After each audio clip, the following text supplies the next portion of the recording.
السلام علیکم ورحمۃ اللہ وبرکاتہ۔ ان الحمد للہ نحمده ونستعینه ونستغفره ونعوذ باللہ من شرور انفسنا ومن سیئات اعمالنا من يهده الله فلا مضل له ومن يضلل فلا هادي له وأشهد أن لا إله إلا الله وحده لا شريك له وأشهد أن محمدًا عبده ورسوله صلى الله تعالى عليه وآله وسلم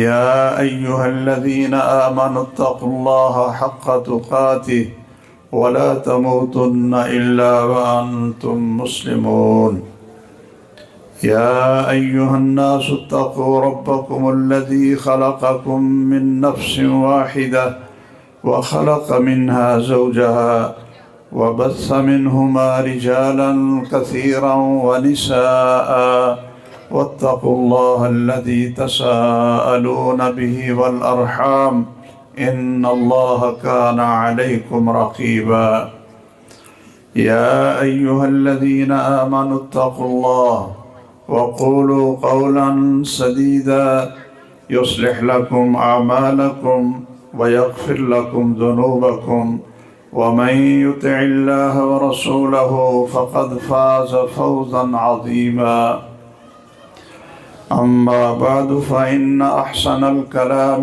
كلام الله وأحسن الهدى هدى محمد صلى الله تعالى عليه وآله وسلم وشر الأمور محدثاتها وكل محدثة بدعة وكل بدعة ضلالة وكل ضلالة في النار اللهم صل على محمد وعلى آل محمد كما صليت على إبراهيم وعلى آل إبراهيم إنك حميد مجيد اللهم بارك على محمد وعلى آل محمد كما باركت على إبراهيم وعلى آل إبراهيم إنك حميد مجيد أما بعد محترم و مکرم علماء کرام اور قابل صد احترام قرائے کرام اور لائق صد تکریم تمام سامعین اور عزیز القدر نوجوانوں، بیٹوں اور بھائیوں، اور خصوصاً جن کے صحیح بخاری کے اختتام پر اس تقریب کا انعقاد کیا گیا ہے، میری وہ بیٹیاں جو 10 یا 13 بیٹیوں نے، طالبات نے ماشاءاللہ صحیح بخاری تک دین کا علم سیکھا ہے۔ اللہ ذوالجلال قرآن اور سنت کا نور ہمارے گھروں میں پھیلائے اور پورا معاشرہ اس کی روشنی سے جگمگا اٹھے، اور وہ طالبات جو ابھی پڑھ رہی ہیں، اللہ ذوالجلال ان کو بھی محنت سے اور خوبصورت تعلیم و تربیت سے اللہ ذوالجلال آراستہ فرمائے۔ یاد رکھیے کہ صحیح بخاری کا نام تو آپ نے سنا ہے، ویسے میں ایک بات عرض کروں گا کہ پہلے آپ نے جو بڑے خوبصورت اشعار سنے تو اس میں کافی چسکا بھی تھا اور بڑے ماشاءاللہ جذبات بھی تھے۔ تو اب میری باتوں میں کوئی چسکا نہیں ہوگا اور نہ ہی سبحان اللہ کا نعرہ ہوگا۔ بس اتنی سی گزارش ہے کہ آپ اپنے دونوں کان، آنکھیں اور دل کے کان اور آنکھیں وہ ذرا تھوڑی سی دیر کے لیے میری طرف متوجہ کریں۔ اور جو بھائی کھڑے ہیں میرا خیال ہے یا بیٹھ جائیں آپ، کیا اوپر یہ جگہ تو کافی ہے۔ اچھا آپ نے چلے جانا تھا تو چلو پھر کھڑے نہ رہیں، بیٹھ جائیں۔ حدیث کی مجلس اس کے الگ آداب ہیں اور شعر و شاعری کے آداب الگ ہیں۔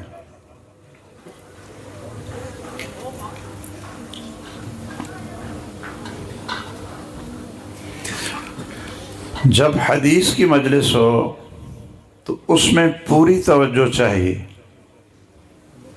جب قال اللہ اور قال الرسول آپ کو سنایا جائے تو پھر اس کا احترام، اس کی تعظیم کا تقاضا یہ ہے کہ آپ پوری توجہ سے سنیں، غور کریں اور کچھ حاصل کر کے جائیں، کچھ لے کر جائیں۔ تو امید ہے کہ کوئی بات بھی نہیں کریں گے۔ اور کئی بھائی ایسے بھی ہوتے ہیں کہ وہ بیٹھے تو رہتے ہیں لیکن وہ موبائل سے کھیلتے رہتے ہیں۔ اس سے بڑا محروم اور بد نصیب کوئی نہیں ہوگا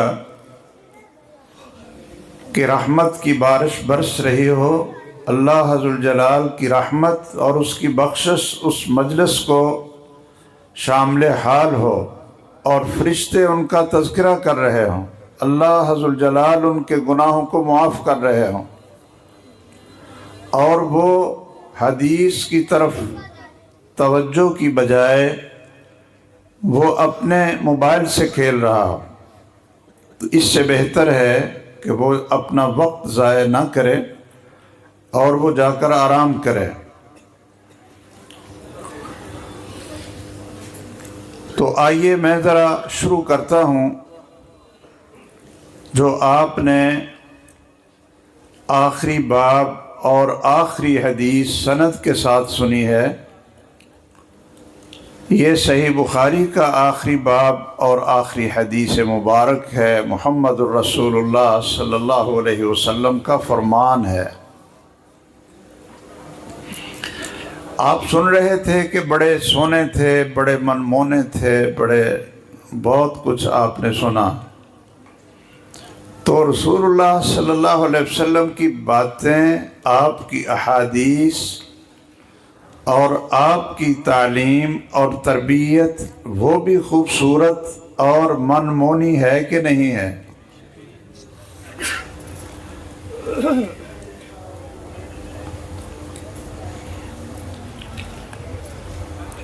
اس کتاب کا نام ہے صحیح بخاری، جو اختصار کے ساتھ اس کتاب کا نام لیا جاتا ہے۔ یہ وہ کتاب ہے جس کو امت نے قرآن مجید کے بعد اصح الکتب بعد کتاب اللہ کا لقب دیا ہے کہ اللہ کی کتاب کے بعد سب سے صحیح ترین کتاب وہ کون سی ہے؟ صحیح بخاری ہے۔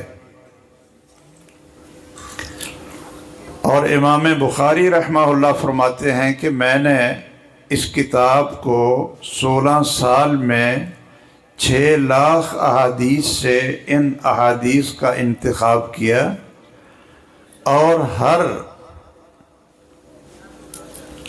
حدیث لکھنے سے پہلے، اس کتاب میں درج کرنے سے پہلے میں نے غسل کیا، 2 رکعت نماز پڑھی، استخارہ کیا،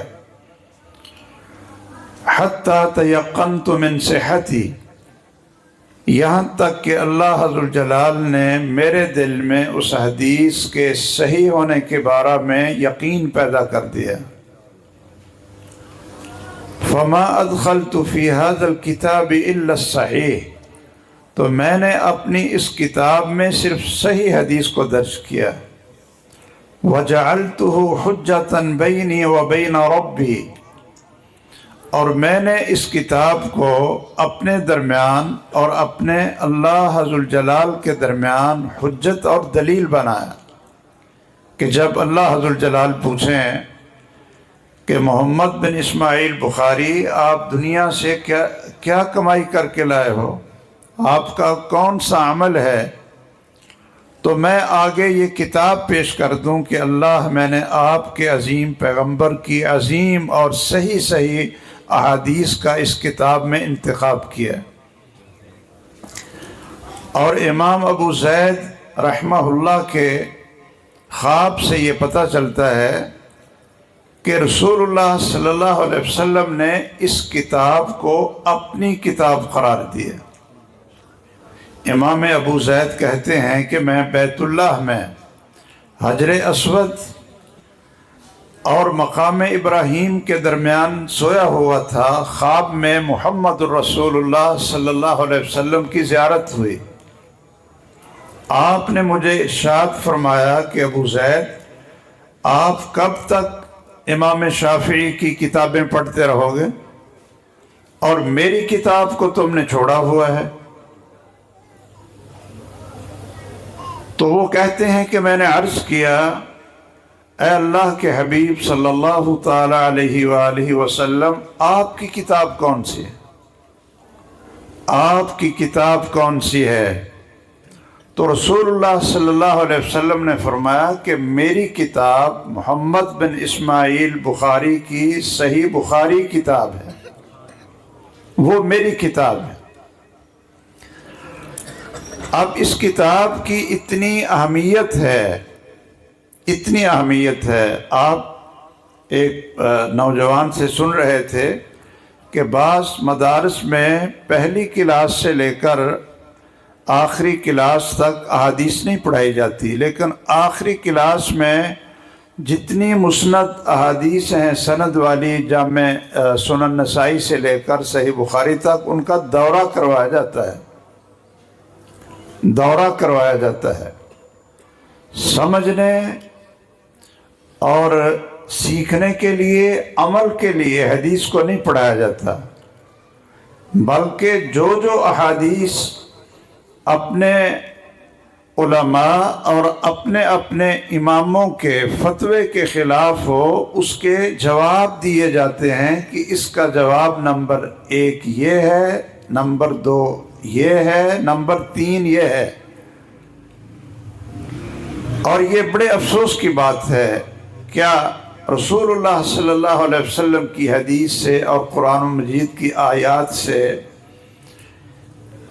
انسان کا معاملہ یہ ہونا چاہیے کہ اس کو جواب دینے کے لیے پڑھنا ہے۔ آپ نے شاید نام سنا ہو صوفی عبداللہ صاحب، جو مامو کانجن والے تھے رحمہ اللہ، بڑے نیک آدمی تھے، ہمارے گمان کے مطابق اللہ کے ولی تھے، اور ان کی ساری زندگی مجاہدین کی خدمت میں اور طلباء اور علماء کی خدمت میں گزر گئے، اور ان کو بڑی تکلیفیں آئیں، مستجاب الدعوات آدمی تھے۔ وہ ایک دفعہ مدرسہ دیوبند میں چلے گئے، اور جو شیخ الحدیث صحیح بخاری پڑھا رہے تھے تو وہ سننے کے لیے بیٹھ گئے کہ چلو میں بھی کچھ استفادہ کرتا ہوں۔ وہ فرماتے ہیں کہ میں نے جب یہ استاد سے سنا نا کہ جو بھی حدیث آتی ہے اپنے امام کے موقف کے خلاف، تو استاد طلبہ سے کہتے ہیں کہ اس حدیث کا جواب نمبر 1 لکھو، وہ لکھاتے ہیں، جواب نمبر 2 لکھو، جواب نمبر 3 لکھو، وہ اس کے جواب لکھاتے ہیں۔ تو صوفی عبداللہ صاحب رحمہ اللہ رحمۃ واسعہ فرماتے ہیں کہ میرے دل میں اللہ ذوالجلال نے یہ الہام فرمایا کہ میں ایک ایسا جامعہ اور ایک ایسا مدرسہ قائم کروں گا کہ جہاں احادیث کے جواب نہیں دیے جاتے بلکہ احادیث پر عمل کیا جاتا ہے۔ یہ بڑی بات ہے نا۔ تو انہوں نے پھر سب سے پہلے اوڈا والا میں ایک مدرسہ شروع کیا اور پھر بڑا مدرسہ انہوں نے جامعہ تعلیم الاسلام مامو کانجن بنایا۔ تو اگر ہمیں پتہ ہے کہ رسول اللہ صلی اللہ علیہ وسلم کی احادیث مبارکہ کی، آپ کی سنتوں کی، آپ کی زندگی، آپ کی سیرت اور قرآن مجید کی تفسیر وہ سب سے صحیح ترین وہ صحیح بخاری ہے، تو کیا ہمارے گھروں میں قرآن مجید کے ساتھ ساتھ صحیح بخاری بھی ہے یا نہیں ہے؟ یہ نا بڑے نعرے مارنے والے اور سبحان اللہ والے، ذرا کوئی بھائی مجھے بتائیں کہ گھروں میں قرآن مجید ہے یا نہیں ہے؟ بھائی ہے؟ اچھا، ترجمے کے ساتھ پڑھتے ہیں یا اس کو پڑھتے نہیں ہے، ویسے رکھا ہے قسم اٹھانے کے لیے یا ویسے ہی برکت حاصل کرنے کے لیے؟ برکت کے لیے کس لیے رکھا ہے؟ پڑھنے کے لیے رکھا ہے۔ ادھر سے آواز آتی ہے، ادھر سے تو نہیں آ رہی۔ یہ جو حضرات جھوم رہے تھے صحابہ کرام کی عظمت کے واقعات سن کر، او اللہ کے بندو، جب تک آپ خود قرآن نہیں پڑھیں گے، یہ صحابہ کرام کو یہ عظمتیں یہ کیسے ملی؟ صرف سننے سنانے سے ملی یا پڑھنے پڑھانے سے ملی؟ پہلے پڑھا، سنا، سیکھا، اور اصحاب صفہ بیٹھ کر ایک کچی مسجد میں، مسجد نبوی میں بیٹھ کر انہوں نے کیا سیکھا؟ یعلمہم الکتاب والحکمہ، قرآن سیکھا اور محمد الرسول اللہ صلی اللہ علیہ وسلم کی حدیث سیکھی۔ اب ہم نے کیا سیکھا ہے؟ قرآن پڑھنا نہ آئے، اگر پڑھنا آتا ہے تو ترجمہ نہ آئے، اگر ترجمہ آتا ہے تو اپنی زندگی، کاروبار، اپنی شکل و صورت وہ نہ بن سکے جو محمد الرسول اللہ صلی اللہ علیہ وسلم کی ہے۔ آپ سن رہے تھے کہ محمد الرسول اللہ صلی اللہ علیہ وسلم اس کائنات میں سب سے حسین و جمیل اور سب سے خوبصورت آدمی تھے، ایسے ہی تھے؟ اچھا، اس خوبصورت ہستی کے چہرے پر جو چاند سے بھی زیادہ چمکتا تھا، اور صحابہ چاند کو دیکھ کر اور آپ کے چہرہ انور کو دیکھ کر یہ سوچتے تھے کہ کس کی روشنی زیادہ ہے اور خوبصورت ہے، تو اس خوبصورت چہرے پر داڑھی تھی کہ نہیں تھی؟ کیوں جی؟ داڑھی تھی، تو داڑھی سے تو انسان کا چہرہ بدصورت بن جاتا ہے، کیوں جی؟ یہ کئی ہمارے بھائی نا سرے لا رہے ہیں، کہتے ہیں ہاں ایسے ہی۔ کوئی میرا خیال ہے سمجھ نہیں آ رہی۔ یہ نا جو مجلس ہے نا، یہ میرے والی مجلس نہیں ہے کہ میں کوئی بیان کروں۔ سمجھ رہے ہیں؟ اچھا، علماء کو سناؤں۔ اور یہ جو سامنے بیٹھے ہیں ان کو پوچھ رہا ہوں کہ داڑھی رکھنے سے تو چہرہ بدنما ہوتا ہے، تو وہ کہتے ہیں ہاں جی ایسے ایسے کر رہی۔ یہ آپ نے میرے سامنے بٹھا دی۔ پہلے وہ رسول اللہ صلی اللہ علیہ وسلم کا حسن سمجھ کر جھومتے رہے ہیں، اور جب میں نے پوچھا ہے کہ اس حسن میں داڑھی بھی تھی، تو اس کا یہ معنی ہے کہ جس چہرے پر داڑھی نہ ہو وہ خوبصورت نہیں ہوتا۔ یہ صحیح بات ہے؟ بدصورت ہوتا ہے کہ اللہ عز الجلال نے خوبصورت بنایا، عورت کے چہرے پہ داڑھی نہ اگائی، عورت ہے، اور مرد کو مرد بنایا کہ اس کے چہرے پہ داڑھی اگا دی۔ اب یہ مرد اگر خسرا بننا چاہے یا عورت بننی چاہے تو کیا اس کا کوئی حسن ہوگا؟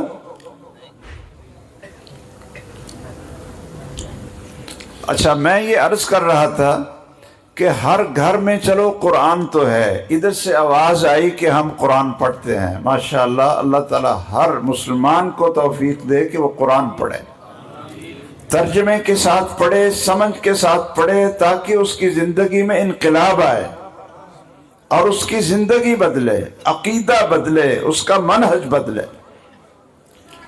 تو میں صرف یہ پیغام دیتا ہوں کہ جس طرح ہر مسلمان کے گھر میں قرآن مجید ہے، اسی طرح ہر مسلمان کے گھر میں صحیح بخاری بھی ہونی چاہیے، جو قرآن مجید کی صحیح ترین تفسیر اور اس کی تعبیر ہے، اور محمد الرسول اللہ صلی اللہ علیہ وسلم کی پوری زندگی کی خوبصورت سیرت مبارکہ ہے صحیح بخاری،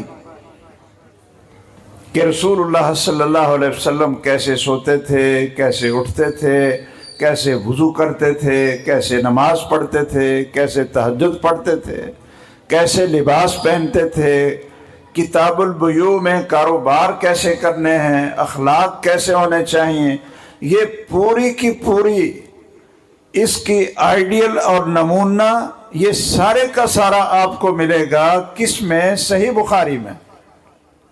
تو جس گھر میں قرآن تو ہو لیکن صحیح بخاری نہ ہو، آپ سمجھ لیں کہ اس گھر کے اندر پورا نور نہیں ہے۔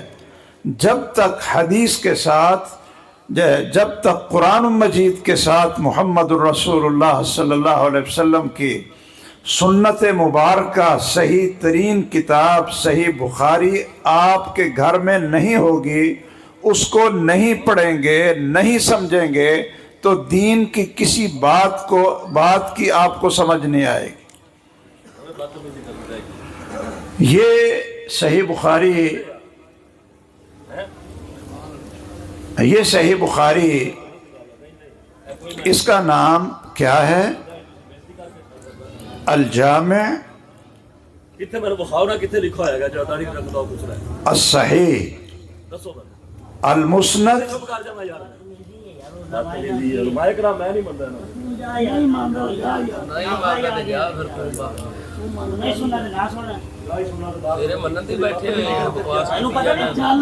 چلو بس بھی کوئی نہیں، ان کو پتہ نہیں ہے، خیر ہے، کوئی بات نہیں۔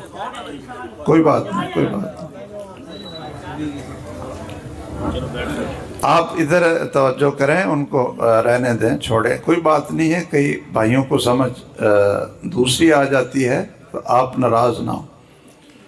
میں یہ عرض کر رہا ہوں کہ اس کتاب کا نام ہے الجامع۔ کیا نام ہے؟ الجامع۔ الجامع کا یہ معنی ہے کہ یہ ایک کتاب نہیں ہے، ایک کتاب نہیں ہے، بلکہ اس کتاب کے اندر 97 کتابیں ہیں۔ صحیح بخاری میں کتنی کتابیں ہیں؟ 97 کتابیں ہیں۔ اتنی یہ جامع کتاب ہے، اور اس کے اندر جو عنوانات ہیں جس کو آپ لوگ ترجمۃ الباب کہتے ہیں، یا جن بچیوں نے صحیح بخاری کو پڑھا یا علماء جانتے ہیں کہ جس کو ترجمۃ الباب اور ایک عنوان کہتے ہیں، وہ 3900 ہیں۔ 3900۔ تو امام بخاری رحمہ اللہ نے اس کتاب کے اندر علماء کو اور پڑھنے والوں کو یہ بات بتلائی ہے کہ کوئی مسئلہ جو انسان کو زندگی میں پیش آ سکتا ہو، کوئی مسئلہ جو انسان کو زندگی میں پیش آ سکتا ہو، اس کا حل اور اس کا علم وہ قرآن اور سنت کے اندر ضرور موجود ہے۔ امام بخاری رحمہ اللہ فرماتے تھے، خیال ہے کہ کوئی ایسی بات نہیں ہے، بیٹھیں آپ لوگ، کوئی بھئی آپ بیٹھیں اور اس کو بات کو اتنا نہ بڑھائیں۔ اس بھائی سے معذرت کر لیں، چلو بھائی سے معذرت کر لیں، اس کو اگر پریشانی ہوئی ہے تو اس سے معذرت کر لیں۔ بیٹھے آپ سنیں۔ امام بخاری رحمہ اللہ فرماتے ہیں لا اعلم شيئا يحتاج الیہ الا وهو فی الکتاب والسنہ، کہ کوئی مسئلہ، کوئی چیز ایسی نہیں ہے کہ جس کی انسان کو ضرورت پڑے اور وہ قرآن اور سنت میں نہ ہو۔ تو ان کے شاگرد نے پوچھا هل يمكن معرفة ذلك، کہ کیا واقعتاً ایسا ہے کہ دنیا کا کوئی مسئلہ جو انسانوں کو پیش آ سکتا ہے وہ قرآن مجید کے اندر اور رسول اللہ صلی اللہ علیہ وسلم کی سنت کے اندر موجود ہے؟ تو امام بخاری نے رحمہ اللہ نے فرمایا نعم، ہاں۔ اور انہوں نے اس دعوے کو اس کتاب کے اندر ثابت کر کے دکھایا کہ ہمیں اپنی زندگی کے لیے عبادات ہوں، عقائد ہوں، تزکیہ نفس ہو، دین کا کوئی بھی شعبہ ہو، اس کے لیے ہمیں قرآن اور سنت کی ضرورت ہے۔ اس سے سارے مسائل انسان کے حل ہوتے ہیں، اور ہمیں الگ ائمہ کے اقوال یا اقوال سے قواعد کو تخریج کر کے اور مسائل سے مسائل کی تفریق کر کے اور فرضی مسائل بنا کر اس کی ہمیں ضرورت نہیں ہے، فرضی مسائل۔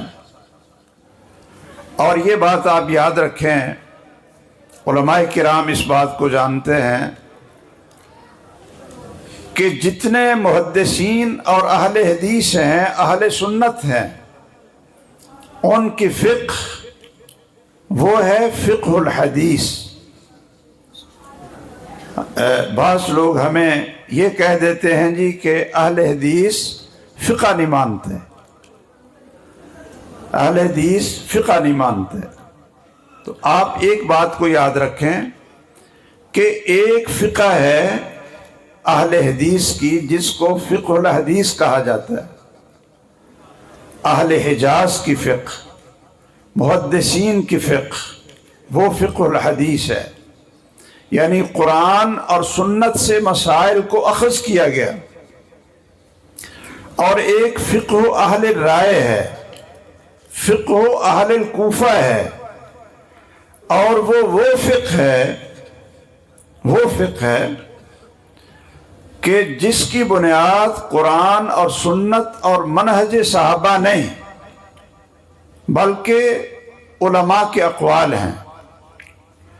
اور اس فقہ میں نہ تو عقیدہ آتا ہے اور نہ اس فقہ میں زہد اور سلوک اور تزکیہ نفس آتا ہے۔ انہوں نے فقہ کو 3 حصوں میں تقسیم کیا۔ احکام الگ ہیں، جس طرح قدوری ہے، نور العزا ہے، ہدایہ ہے، اور اس طرح کی کتابیں ہیں، یہ احکام کے لیے ہیں، اس میں آپ کو عقائد نہیں ملیں گے۔ اور عقائد کے لیے کتابیں لکھی گئیں علم الکلام کے نام سے، وہ بھی قرآن و سنت سے اخذ نہیں کیا۔ وہ ابو منصور ماتریدی رحمہ اللہ ان پر اعتماد کر کے ماتریدی عقیدہ وہ بنا لیے، اور تزکیہ اور سلوک کے لیے یہ تصوف کا نام دے کر نقشبندی، سہروردی، چشتی اور قادری، یہ تصوف ان سے لے لیے۔ لیکن اہل حدیث نے فقہ الحدیث میں تینوں چیزیں اکٹھی کی، اور تینوں کی بنیاد کسی امام کا قول نہیں رکھا۔ تینوں کی بنیاد احکام شریعت ہوں، عقیدہ ہو، یا تزکیہ نفس، زہد اور سلوک ہو، یہ تینوں کی تینوں چیزیں جس کو ہم فقہ الحدیث یا فقہ اہل الحدیث کہتے ہیں، اس کی بہترین شکل یہ صحیح بخاری ہے۔ اس میں کوئی فرضی چیزیں نہیں۔ امام بخاری نے جو اشارہ کیا ہے نا کہ جس چیز کی ضرورت ہو اس کا حل قرآن اور سنت کے اندر موجود ہے، اور جس کی ضرورت نہ ہو فرضی چیزیں ہوں جو کسی انسان کو زندگی میں پوری زندگی پیش ہی نہ آئی ہوں، تو میرے بھائیوں ان مسائل پر گفتگو کرنے کی کیا ضرورت ہے؟ اور محدثین کا طریقہ تھا، اہل الحدیث کا، فقہاء اہل حدیث کا طریقہ تھا، کوئی آدمی سوال کرے تو وہ پوچھتے تھے کہ یہ واقعہ ہوا ہے کہ نہیں۔ اگر سائل کہتا کہ یہ واقعہ ہوا ہے تو اس کا جواب دے دیتے قرآن اور سنت سے، اور اگر وہ کہتا کہ ابھی واقع نہیں ہوا، میں صرف ویسے فرض کر کے پوچھ رہا ہوں، تو کہتے چلے جاؤ، جب یہ واقعہ پیش آئے گا تو پھر آ کر بتانا۔ میں اس کی ایک مثال دیتا ہوں فقہ کی کتابوں میں، کہ اگر ولدت الشاة کلبا اشکل امرو، کہ بکری اگر بچہ پیدا کرے اور وہ کتے کی شکل کا ہو، بکری اگر بچہ پیدا کرے اور وہ کتے کی شکل کا ہو، تو کیا اس کو کوئی مسلمان کھا سکتا ہے یا نہیں کھا سکتا؟ حلال ہے کہ حرام ہے؟ تو اس کا جواب یہ دیا گیا کہ دیکھیں گے کہ وہ بچہ بولتا کیسے ہے، کیا بھونکتا ہے یا بکری کے بچے کی طرح میں کرتا ہے۔ اگر وہ کتے کی طرح بھونکتا ہو تو وہ کتا ہے، اور اگر بکری کے بچے کی طرح میں کرتا ہو تو وہ بکری ہے یا بکرا ہے، اس کو آپ کھا سکتے ہیں۔ کہتے ہیں اگر وہ دونوں آوازیں نکالتا ہو، دونوں آوازیں، تو پھر کیا کریں؟ کہتے ہیں پھر اس کے سامنے پانی رکھ کر دیکھو، پانی رکھو، تو اگر تو وہ زبان سے پانی پیے لک لک کر کے جیسے کتا پیتا ہے تو سمجھ لو کہ وہ کتا ہے، اور اگر منہ لگا کر پانی پیے تو پھر سمجھ لو کہ وہ بکری ہے۔ اچھا، اگر وہ دونوں طرح پانی پیتا ہو تو پھر؟ آپ میری بات سمجھ رہے ہیں نا؟ یہ چیز فرضی ہے یا واقعتاً ایسا کسی کی زندگی میں یا پوری انسانی تاریخ میں اس طرح ہوا ہو کہ بکری نے بچہ جنا اور وہ کتا ہے؟ کہتے ہیں اگر وہ دونوں طرح پانی پیتا ہو تو پھر؟ کہتے ہیں پھر اس کے سامنے گوشت رکھ کر اور چارہ رکھ کر دیکھو،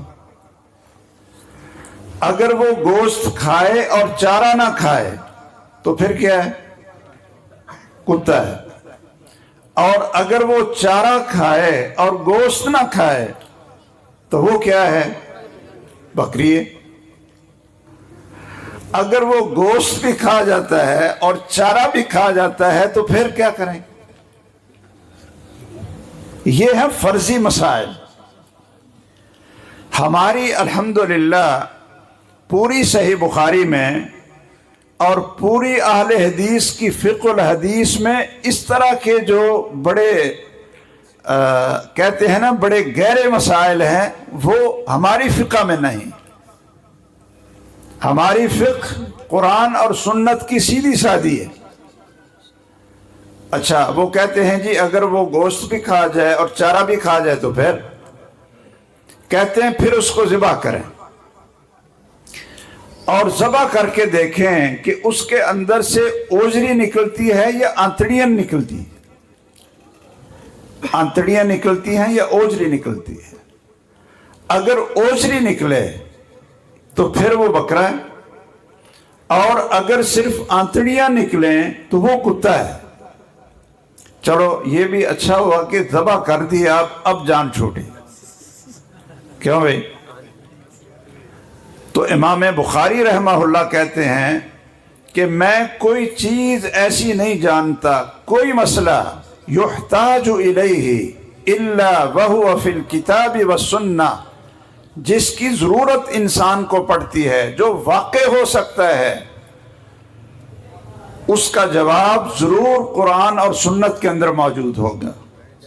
اس لیے امام بخاری رحمہ اللہ نے کتاب بدء الوحی سے لے کر کتاب التوحید تک 97 کتابیں اس ایک کتاب کے اندر جمع کر دیں اور پوری دنیا کو دکھا دیا کہ محدثین اور فقہاء اہل حدیث کی جو فقہ ہے وہ قرآن اور سنت سے لی گئی ہے اور منہج صحابہ سے لی گئی ہے۔ فرضی مسائل جو کبھی واقع نہ ہوئے ہوں یا واقع نہ ہو سکتے ہوں وہ ہماری فقہ نہیں۔ اس لیے آپ اس میں پریشان نہ ہوا کریں۔ کوئی آپ سے پوچھے جی آپ کی کون سی فقہ کی کتاب ہے، تو آپ کہیں جی ہماری فقہ کی کتابیں قرآن مجید ہے اور رسول اللہ صلی اللہ علیہ وسلم کی صحیح احادیث ہیں، سر فہرست صحیح بخاری ہے، اور صحابہ کرام کا اجماع اور ان کے فتاوے، یہ ہماری فقہ ہے۔ آپ اس میں پریشان نہ ہوں کہ جی ہم کیا نام لیں، ہماری تو کوئی خاص فقہ کی کتاب ہے ہی نہیں۔ بھئی کیوں نہیں ہے؟ ہم نے فقہ کو، عقیدے کو، احکام کو لیا ہے تو قرآن سے لیا، محمد الرسول اللہ صلی اللہ علیہ وسلم کی سنت سے لیا، اور صحابہ کرام کے منہج اور ان کے فتووں سے لیا۔ یہ ہماری فقہ الحدیث ہے، اور یہ امتیاز ہے اس کتاب کا جو اللہ کے فضل و کرم سے پورے پاکستان میں ہی نہیں، پورے بر صغیر میں کسی کو اگر سند فضیلت ملتی ہے یا فراغت کی سند ملتی ہے کہ یہ عالم بن گیا ہے اور اب یہ فتویٰ دے سکتا ہے، اتنی دیر تک اس کو سند نہیں ملتی جب تک اس نے صحیح بخاری کو نہ پڑھا ہو۔ وہ کہتے ہیں نا ویسے ہی کہ الفضل ما شہدت بہ الاعداء، کہ بھئی خوبی تو وہ ہوتی ہے کہ جو مخالف ہے وہ بھی اقرار کرے، وہ بھی اقرار کرے کہ صحیح بخاری کے بغیر ہمارا گزارا نہیں۔ اور یہ آپ کے اکابر کی محنت، ان کی قربانیاں ہیں کہ پاکستان کے 73 کے آئین میں قرارداد مقاصد کو جب شامل کیا گیا تو اب اس کے اندر کیا ہے کہ بھائی سارے مسلمان ہے اور یہ اسلامی جمہوریہ پاکستان ہے، تو اسلام کس چیز کا نام ہے؟ اس کو متعین کر دیا گیا اور لکھا گیا کہ اسلام قرآن اور سنت کا نام ہے، اور کوئی قانون پاکستان کے اندر قرآن اور سنت کے خلاف اگر کوئی چلتا بھی ہو تو اس کو چیلنج کر کے تبدیل کیا جائے گا۔ یہ آئین کے اندر لکھا ہے۔ اور اب سوشل میڈیا پر بھی جو لوگ پہلے یہ کہتے تھے نا کہ بھئی قرآن کا ترجمہ نہ پڑھو گمراہ ہو جاؤ، قرآن کو ترجمے کے ساتھ نہ پڑھو گمراہ ہو جاؤ، اور حدیث کو خود نہ پڑھو، اس لیے کہ آپ کو کیا پتا ہے کہ حدیث کون سی منسوخ ہے اور کون سی محکم ہے، کون سی قابل عمل ہے، کون سی پہلے تھی، کون سی بعد میں ہے، یہ آپ کو کیا پتا ہے؟ تو آپ صرف ائمہ کی بات کو، چاروں اماموں میں سے کسی ایک امام کی ہر بات کو قبول کرو تو پھر آپ کامیاب ہیں۔ کسی نہ کسی ایک امام کو ضرور پکڑو۔ اب اللہ کا فضل ہے، جو کہتے تھے کہ قرآن کا ترجمہ گمراہ کرتا ہے اور رسول اللہ صلی اللہ علیہ وسلم کی احادیث پڑھنے سے انسان گمراہ ہوتا ہے، اب آپ کے اکابر کی یہ کوششیں ہیں۔ نظام الدین اولیاء کا نام آپ نے سنا ہوگا، وہ ایک مجلس میں تھے اور علماء کا جھگڑا ہوا کہ یہ جو قوالی ہے، قوالی یہ جائز ہے یا نہیں؟ دف بجانا اور ساز کے ساتھ یہ اشعار پڑھنے اور حال پڑھنا، سماع اور حال اسے کہتے ہیں، یہ جائز ہے یا نہیں؟ 50 علماء کی مجلس ہے اور اس میں ایک ترکی سے آئے ہوئے عالم بھی ہیں،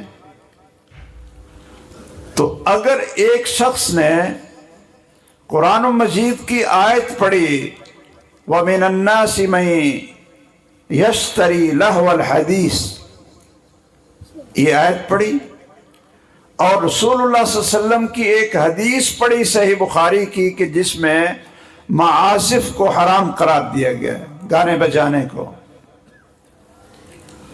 تو علماء ٹوٹ پڑے، کہنے لگے کہ ہمارے ملک کے اندر، ہمارے مذہب کے اندر قرآن کی آیات اور حدیث رسول نہیں پڑھی جاتی، کسی امام کا قول لاؤ۔ میرے بھائیوں اور بزرگوں، یہ ہمارے اکابرین کی کوششیں ہیں اور ان کی جہود ہے کہ آج سوشل میڈیا پر بھی اگرچہ وہ جھوٹ بولتے ہوں، دھوکہ دیتے ہوں اور غلط بیانی کرتے ہوں یا ضعیف روایات بیان کرتے ہوں اور یا ان روایات کے معنی کو بدلتے ہوں، چوری کرتے ہوں، آدھا بیان کر دیا آدھا چھوڑ دیا، سیاق و سباق کو نہ دیکھا، دھوکہ دینے کی کوشش کی، لیکن آج ہر شخص یہ کہتا ہے کہ میں قرآن اور سنت بیان کرتا ہوں، اور پہلے قرآن اور سنت کا نام لینا جرم تھا۔ شاہ ولی اللہ صاحب محدث دہلوی رحمہ اللہ کی مسجد میں مرزا مظہر جانے جانا، وہ ان کی مسجد میں نماز پڑھتے ہیں دہلی کے اندر، اور انہوں نے رفع الیدین کر کے نماز پڑھی، مرزا مظہر جانے جانا، تو لوگوں نے پکڑ لیے، لوگوں نے کوئی ان کو گالیاں نکال رہا ہے اور کوئی کہتے ہیں کہ اس کی پٹائی کریں، تو وہ جب انہوں نے یہ ماحول دیکھا نا تو وہ کہنے لگے کہ بھائی کوئی عالم نہیں ہے آپ کے پاس، آپ مجھے اپنے کسی عالم کے پاس لے جاؤ تاکہ میں ان کے سامنے کوئی دلیل پیش کروں۔ تو وہاں جو عالم تھے وہ شاہ ولی اللہ ہی تھے رحمہ اللہ، وہ ان کے پاس چلے گئے، تو انہوں نے پوچھا تو شاہ صاحب نے فرمایا کہ رفع الیدین یہ نماز کے اندر سنت ہے رسول اللہ صلی اللہ علیہ وسلم کی، اور انہوں نے حجت اللہ میں کیا لکھا ہے، والذی یرفع یدیہ احب الی ممن لا یرفع، کہ جو رفع الیدین کے ساتھ نماز پڑھتا ہے وہ مجھے زیادہ محبوب ہے ایسے شخص سے کہ جو رفع الیدین نہیں کرتا۔ تو انہوں نے اپنے مقتدیوں کو سمجھایا کہ یہ سنت رسول ہے صلی اللہ علیہ وسلم، تو آپ کیوں ان بزرگوں کے پیچھے پڑے؟ تو اس وقت مرزا مظہر جانے جانا انہوں نے کہا کہ شاہ صاحب یہ کب تک آپ حق کو چھپاتے رہو گے اور ان احادیث کو آپ بیان نہیں کرو گے اور ان پر عمل نہیں کرو گے، کتابوں میں تو آپ نے لکھ دی ہے۔ تو شاہ ولی اللہ صاحب نے فرمایا کہ اگر میں بھی رفع الیدین کر رہا ہوتا تو آپ کی جان آج کیسے چھوٹتی، آپ کی جان کیسے چھوٹتی؟ یہ ماحول تھا ہندوستان میں، بر صغیر میں، ایسا ماحول تھا کہ اگر کوئی تشہد کے اندر انگلی اٹھاتا اس کی انگلی کو توڑ دیتے تھے کہ یہ اشارہ کر رہا ہے آسمان کی طرف کہ اللہ اوپر ہے۔ اور بعض نے اپنی کتابوں میں یہ لکھا کہ نماز کے اندر یہ اشارہ کرنا، اس سے نماز باطل ہو جاتی ہے، یہ ہے فقہ اہل الرائے، نماز باطل ہو جاتی ہے۔ لوگوں کے بازو توڑے گئے کہ آپ رفع الیدین نہیں کر سکتے، اسی افغانستان سے جو اس وقت پاکستان کے لیے جہاں کے لوگ مصیبت بنے ہوئے ہیں جہاد کے نام پر، پاکستان نے ان کو پالا اور پاکستان نے پناہ دی۔ اسی افغانستان سے سید عبداللہ غزنوی رحمہ اللہ رحمتا واسعہ کس وجہ سے ہجرت کرتے ہیں کہ ان پر یہ پابندی لگتی ہے کہ آپ نماز میں رفع الیدین کر کے ہمارے لوگوں کو خراب نہیں کر سکتے، اس ملک کے اندر نماز کے اندر رفع الیدین نہیں ہو سکتی۔ تو انہوں نے افغانستان کو چھوڑ دیا اور کہا کہ جہاں مجھے محمد الرسول اللہ صلی اللہ علیہ وسلم کی سنت پر عمل کرنے سے روکا جا رہا ہو اور مجھے اس پر سنت کے مطابق نماز نہ پڑھنے دی جا رہی ہو، میں اس ملک میں رہنا ہی نہیں چاہتا، اور وہ وہاں سے ہجرت کر کے یہ ہندوستان میں آ گئے، امرتسر میں آ گئے۔ اور میاں نذیر حسین محدث دہلوی سے دہلی میں انہوں نے حدیث پڑھی، اور میاں صاحب فرمایا کرتے تھے کہ یہ عبداللہ غزنوی حدیث مجھ سے پڑھ گیا ہے اور نماز پڑھنے کا طریقہ خشوع اور خضوع سے یہ مجھے سکھا گیا، یہ مجھے سکھا گیا۔ تو میرے بھائیوں اور بزرگوں اور محترم علماء کرام، یہ ہمارے اکابرین کی کوششیں ہیں، انہوں نے قربانیاں بھی دی، ہاتھ بھی تڑوائے، آمین اونچی کہنے سے ان کی زبانیں کینچیوں سے کاٹی بھی گئیں، اور ہاتھ سینے پر باندھنے کی وجہ سے ان کے ہاتھوں کو توڑا بھی گیا۔ یہ واقعات تاریخ کا حصہ ہیں، اور اب ہر ایک ہی بول رہا ہے جی بس یہ قرآن و سنت، ہر ایک بول رہا ہے قرآن و سنت۔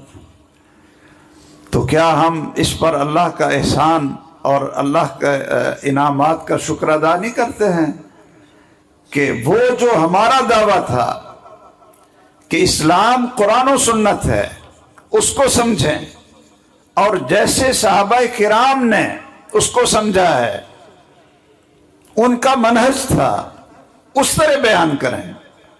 تو امام بخاری رحمہ اللہ کی یہ کتاب، اس کا بہترین خوبصورت یہ ایک شکل ہے اہل حدیث کے لیے کہ ہمارے طلباء کے اندر، طالبات کے اندر اور علماء کے اندر اتنا رسوخ ہونا چاہیے کہ دنیا میں زندگی میں کوئی بھی مسئلہ پیش آئے، جب بھی آئے تو اس کا حل قرآن مجید سے اور محمد الرسول اللہ صلی اللہ علیہ وسلم کی حدیث اور آپ کی سنت سے ڈھونڈیں۔ امام بخاری نے آخر میں کتاب التوحید کو ذکر کیا، اور میرا خیال ہے کہ ہمارے جو اہل حدیث ہیں نا، یہ سمجھ لیتے ہیں جی ہماری توحید بڑی پکی ہے، ہماری توحید بڑی پکی ہے، اور وہ زیادہ سے زیادہ کہاں ختم ہوتی ہے کہ ہم قبر پر سجدہ نہیں کرتے اور غیر اللہ سے کچھ مانگتے نہیں، بس یہ توحید ہے۔ میں ہمیشہ علماء کرام سے یہ عرض کیا کرتا ہوں کہ توحید کو سمجھنے کے لیے آپ جب تک اپنی مسجدوں میں، اپنے درسوں میں یہ چھوٹی کتابیں توحید کی وہ لوگوں کو پڑھائیں گے نہیں، یعنی صرف یہ نظمیں نعتیں سنا کر جلسے کو آپ بڑا خوبصورت بناتے ہیں ماحول، اس کے اندر یہ بھی بتائیں کہ اللہ کی توحید کی پوری سمجھ اتنی دیر تک نہیں آ سکتی جب تک ہم توحید کو پوری تفصیل سے تقسیم کر کے نہ سمجھیں کہ ایک ہے توحید ربوبیت، اور یہ کافر بھی اس کو مانتے تھے، مشرک بھی مانتے تھے کہ اللہ ہمارا خالق ہے، مالک ہے، رازق ہے، آسمانوں سے بارش برساتا ہے، زندہ کرتا ہے، موت دیتا ہے، یہ ہے توحید ربوبیت۔ تو یہ مشرک بھی مانتے تھے۔ ایک ہے توحید الاسماء والصفات، کہ اللہ کے جتنے نام اور جتنی صفتیں قرآن و سنت کے اندر موجود ہیں، ہم ان کے اوپر اسی طرح ایمان رکھتے ہیں جس طرح اللہ اور اس کے رسول نے ان کو بیان کیا۔ ہم اس کے اندر مجاز یا تعویل ان چیزوں کو داخل ہونے ہی نہیں دیتے۔ اب اس توحید کا کس کس کو پتہ ہے؟ امام بخاری کی یہ جو کتاب ہے نا، کتاب التوحید والرد علی الجہمیہ، اس میں جو سب سے زیادہ اس میں توحید الوہیت کا بھی ذکر ہے، 2-3 باب اس طرح کے ہیں، لیکن 58 باب وہ اللہ ذوالجلال کی صفات اور اسماء کو ثابت کرنے کے لیے۔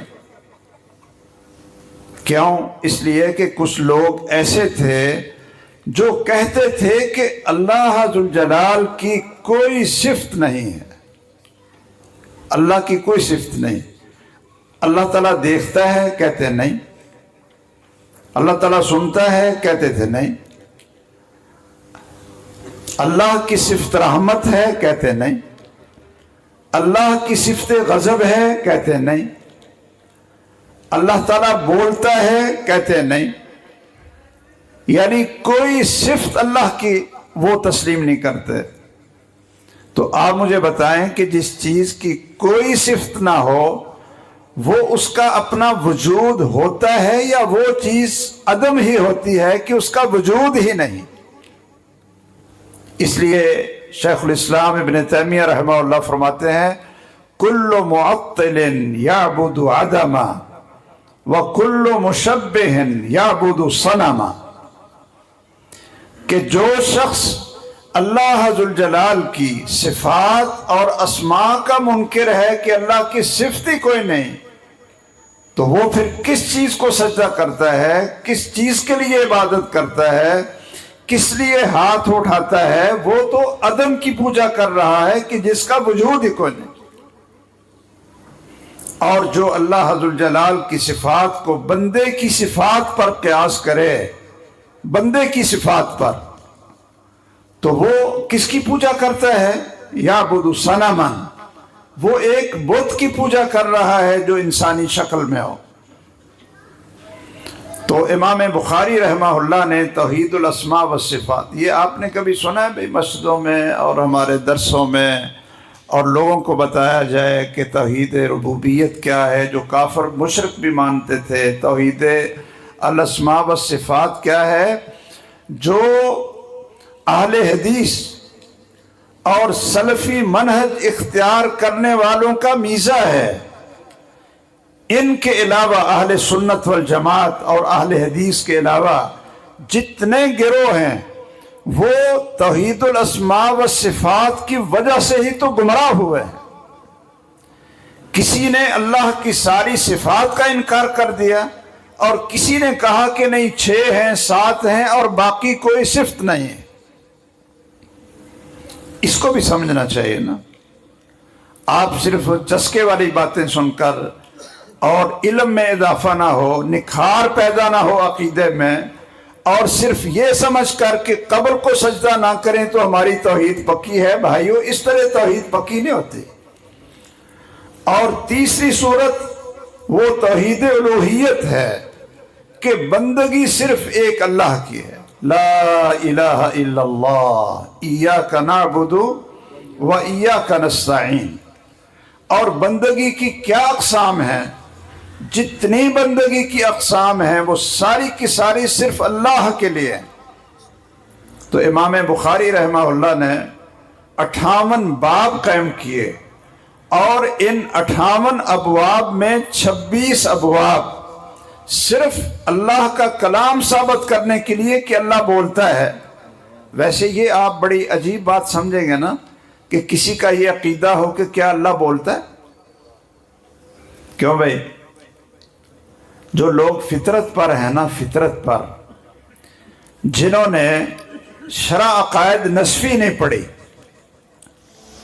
اور سب لوگ وہ رفع الیدین کے ساتھ نماز پڑھے یا بغیر رفع الیدین، جو عامی لوگ ہیں، حقیقت ہے وہ فطرت پر ہیں، وہ ایمان پر ہیں، بلکہ اللہ کی ساری مخلوق وہ بھی فطرت پر ہے، اور جو ان پڑھ لوگ ہیں وہ بھی فطرت پر ہیں۔ بھئی جب آپ دعا کرتے ہیں اور سوچتے ہیں کہ اللہ کہاں ہے، اللہ اوپر ہے، سب سے اوپر ہے، عرش سے بھی اوپر ہے، تو ہمارا تصور اور دل کی نگاہیں اور ہاتھ کس طرف اٹھتے ہیں؟ آسمان کی طرف۔ سبحان ربی الاعلی، کہ اللہ اوپر ہے۔ اب آپ سوچیں گے کہ بھئی کون کہتا ہے کہ اللہ اوپر نہیں؟ کون کہتا ہے؟ میں جب جامعہ ابی بکر میں پڑھاتا تھا تو ایک دیوبند کا فارغ وہاں داخلہ لینے کے لیے آیا۔ پتہ نہیں قاری صاحب کو تو شاید اس واقعے کا پتہ ہے کہ نہیں ہے۔ قاری شوقت صاحب ادھر ہی ہیں؟ اچھا، تو میں بھی اس وقت ادھر تھا۔ ہمارے فضیلت الشیخ المحترم حضرت حافظ مسعود عالم حفظہ اللہ وسلمہ وعفاہ وشفاہ، وہ مدیر تعلیم بھی تھے، امید کلیہ بھی تھے۔ اب جب وہ دیوبند کا فارغ ایک آیا داخلہ لینے کے لیے، تو جب اس نے فہرست پیش کی نا کہ میں نے اتنی کتابیں پڑھی ہیں، وہ کافیے سے، شرح جامی سے، ملا عبدالغفور سے، اور اصول فقہ کی کتابیں، مسلم الثبوت، اور بھی یہ ملا جیون کی، اور بڑی بڑی کتابیں لکھیں، اور فلسفے کی، منطق کی بڑی فہرست دی۔ تو حافظ صاحب مجھے کہنے لگے جی یہ نا آپ کا مال ہے تو آپ اس کا انٹرویو کریں، اس نے داخلہ لینا۔ میں نے کہا ٹھیک ہے، اس کو بھیجیں۔ تو میں نے پتہ کیا پوچھا؟ آسان سوال پوچھا۔ میں نے پوچھا این اللہ، اللہ کہاں ہے؟ تو اس نے کہا لا ادری، عربی میں لا ادری، اس لیے کہ شرح قائد نصفی میں لکھا ہے کہ نہ ہم کہہ سکتے ہیں اللہ اوپر ہے، نہ کہہ سکتے ہیں دائیں ہے، نہ بائیں ہے، نہ آگے ہے، نہ پیچھے ہے، نہ نیچے ہے۔ تو پھر بھئی ہے کدھر؟ کہتے ہیں پتہ نہیں۔ اگر آپ اللہ کی جہت مقرر کریں گے، آپ کہیں گے کہ اوپر ہے، ساری مخلوق سے اوپر، ساتوں آسمانوں سے اوپر، تو وہ کہتے ہیں یہ کفر ہے۔ آپ نے اللہ کو محدود کر دی۔ تو میں نے پوچھا نا کہ این اللہ، کہتا ہے لا ادری۔ تو میں نے پوچھا یہ حل هذا السؤال یصح ام لا، یہ سوال صحیح ہے کہ نہیں؟ کہتے ہیں هذا السؤال غلط، خطا، بل کفر، یہ سوال ہی کفر ہے۔ تو میں نے عربی میں اس کو کہا کہ رسول اللہ صلی اللہ علیہ وسلم کے پاس ایک خاتون کو لایا گیا، اس کے مالک نے کہا کہ مجھ سے اس پر زیادتی ہوئی ہے اور میں اس خاتون کو اللہ کے لیے آزاد کرنا چاہتا ہوں۔ تو رسول اللہ صلی اللہ علیہ وسلم نے اس خاتون کو بلایا۔ اب وہ بکریاں چراتی تھی، اس نے چونکہ شرح قائد نصفی نہیں پڑھی تھی، فطرت تھی، فطرت پر تھی، اور زیادہ کوئی پڑھی لکھی نہیں تھی، بکریاں چرایا کرتی تھی۔ تو رسول اللہ صلی اللہ علیہ وسلم نے اس سے پوچھا این اللہ، اللہ کہاں ہے؟ تو اس نے انگلی کے ساتھ بھی اشارہ کیا اور ساتھ زبان سے کہا کہ آسمانوں سے اوپر ہے، اللہ سب سے اوپر ہے۔ آپ نے پوچھا من انا، میں کون ہوں؟ تو وہ کہنے لگی محمد الرسول اللہ صلی اللہ علیہ وسلم، آپ اللہ کے رسول ہیں۔ تو آپ نے پھر کیا کہا؟ کہا آتقھا فإنہا مومنۃ، اس کو آزاد کر دو، میں محمد صلی اللہ علیہ وسلم یہ گواہی دیتا ہوں کہ یہ شخص، یہ عورت مومنہ ہے جب اس نے دو چیزوں کا اقرار کر لیا کہ اللہ کی بھی پہچان آ گئی اور محمد کی بھی پہچان آ گئی کہ وہ رسول اللہ ہے، تو میں اس کے ایمان کی شہادت میں دیتا ہوں، اس کو آزاد کر دو۔ تو میں نے یہ حدیث سنائی تو میں نے کہا رسول اللہ صلی اللہ علیہ وسلم نے یہ جو سوال کیا تھا کیا یہ کفر ہے؟ نعوذ باللہ۔ اور اس خاتون نے کہا تھا کہ اوپر ہے، اور آپ نے کہا کہ میں اس کے ایمان کی گواہی دیتا ہوں۔ تو اب وہ دیکھیے کس طرح یہ لوگوں کو گمراہ کرتے ہیں جو پڑھے لکھے۔ وہ کہتے ہیں جی اصل میں ایک توحید ہے عامۃ الناس کی، اور ایک ہے توحید الخواص، اور ایک ہے توحید خواص الخواص۔ یہ تین توحیدیں عام لوگوں کو جو توحید سکھائی جاتی ہے وہ یہی سکھائی جاتی ہے ان کو قابو رکھنے کے لیے کہ اللہ بہت بڑا ہے، اوپر ہے، وہ تمہیں دیکھ رہا ہے، اگر تم نے نافرمانی کی، کسی پر ظلم کیا، کسی کا حق کھایا، وہ تمہیں سزا دے گا، وہ پکڑ لے گا، وہ تمہیں جہنم کی جیل میں ڈالے گا۔ یہ لوگوں کا نظام صحیح رکھنے کے لیے یہ عوام الناس کو یہ تصور دیا جاتا ہے۔ لیکن جو پڑھے لکھے لوگوں کی توحید ہے وہ یا تو یہ ہے کہ پتہ نہیں اللہ کس طرف ہے، اور یا پھر یہ ہے کہ ہر چیز اللہ ہے اور ہر چیز میں اللہ ہے۔ لا حول ولا قوت الا باللہ۔ تو میں نے کہا کہ یہ سوال اور یہ اس طرح کے جو چیزیں ہیں، پھر ایک دو سوال میں نے شرح جامی کے پوچھے، وہ بھی نہ آئے۔ بس ایسے ہی نا وہ رو بھی ہوتا ہے۔ ہمارے بڑے محترم بھائی فضیلت الشیخ مولانا ثناء اللہ زاہدی حفظہ اللہ وسلمہ وبارک فیہ، انہوں نے اصول فقہ کے نام سے جو بڑا رعب قائم کیا گیا تھا نا کہ اہل حدیث کو اصول فقہ نہیں آتی اور ہماری اشارہ داری ہے، انہوں نے ایسا اس کا پوسٹ مارٹم کیا ہے کہ یہ جو اصول فقہ تم لیے پھرتے ہو اور جس کو لے کر تم قرآن اور حدیث کو مروڑ کر امام کے تابع اور امام کے اقوال کے محکوم بناتے ہو، اس کے اندر نہ نقل ہے نہ عقل ہے اور اس کی کوئی حیثیت ہی نہیں ہے، اور یہ پاگل لوگوں کی باتیں ہیں جو عقل مندوں کو سمجھ نہیں آتی۔ انہوں نے ماشاءاللہ اور بھی کتابیں لکھی، اور نور الانوار میرے خیال اب تو ہمارے مدارس میں ہوتی نہیں ہے۔ نور الانوار پڑھتے ہیں آپ بھائی؟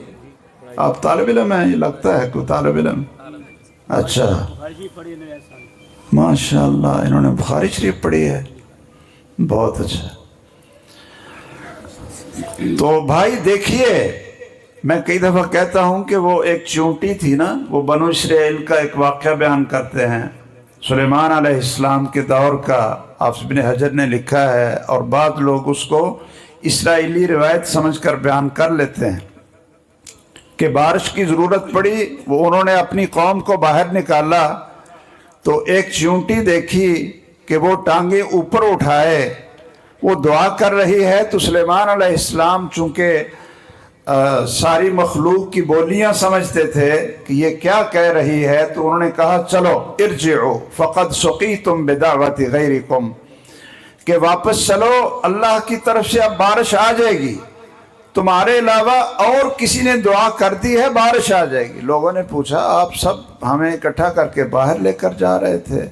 تو انہوں نے کہا میں نے ایک چونٹی کو دیکھا تو وہ ٹانگیں اوپر پھیلائے کہہ رہی تھی اللہم انا خلق من خلقک لیس بنا غنی عن سقیاک، یا اللہ ہم بھی تیری ایک چھوٹی سی مخلوق ہیں اور تیرے پانی اور بارش کے بغیر ہم بھی زندہ نہیں رہ سکتی ہیں، ہمیں بارش دے دے۔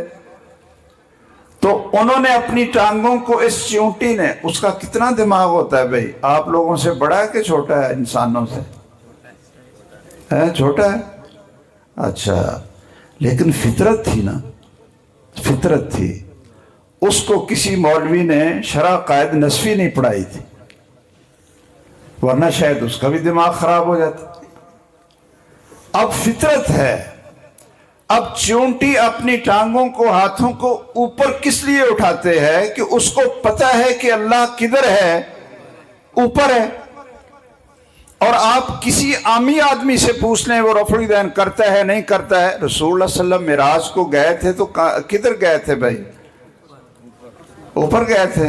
تو اگر پتہ ہی نہیں اللہ کہاں ہے یا ہر جگہ پہ ہے یا میں بھی اللہ ہوں تو بھی اللہ ہے تو آپ اوپر کیا لیں گے؟ تو جب تک یہ توحید کی ساری قسمیں آدمی کو سمجھ نہ آئے اتنی دیر تک اس کی توحید پکی بھی نہیں ہوتی اور اس کے اندر پورا اہتمام بھی نہیں ہوتا اور وہ کچا آدمی ہوتا ہے. خطرہ ہوتا ہے کہ یہ کسی کی باتیں سن کر کہیں گمراہ نہ ہو جائے.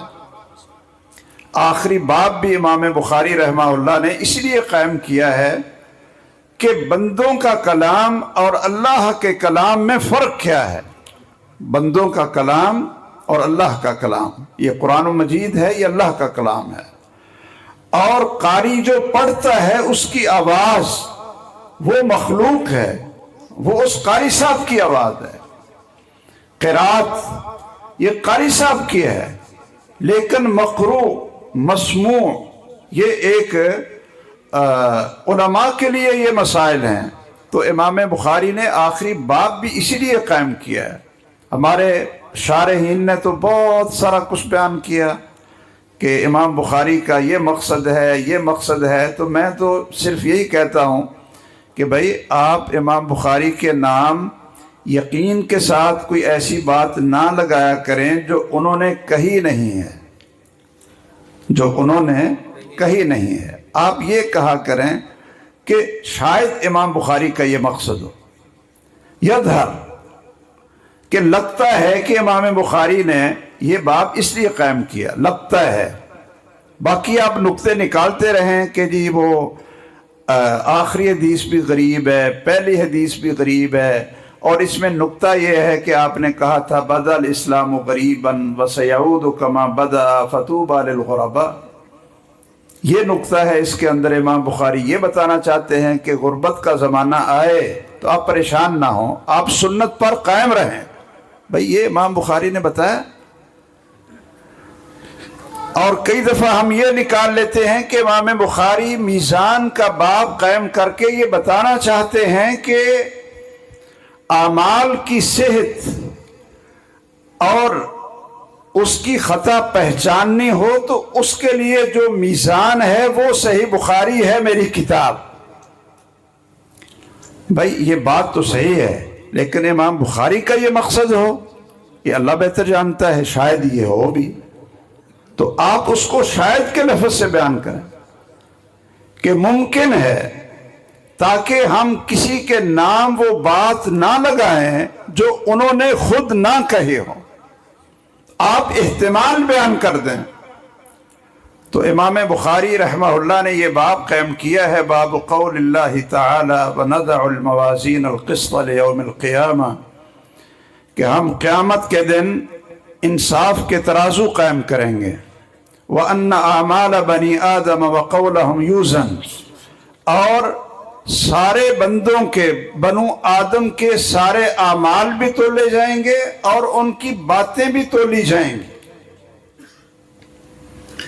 ویسے اس پر تو انشاءاللہ بڑی اچھی گفتگو کریں گے، تزکیہ نفس پر، زبان کی حفاظت، اور بندہ کس طرح صحیح ایک مسلمان بنتا ہے. ہمارے بہت ہی فاضل بھائی، اور اللہ نے ان کو علمہ البیان کی تصویر بنایا ہے.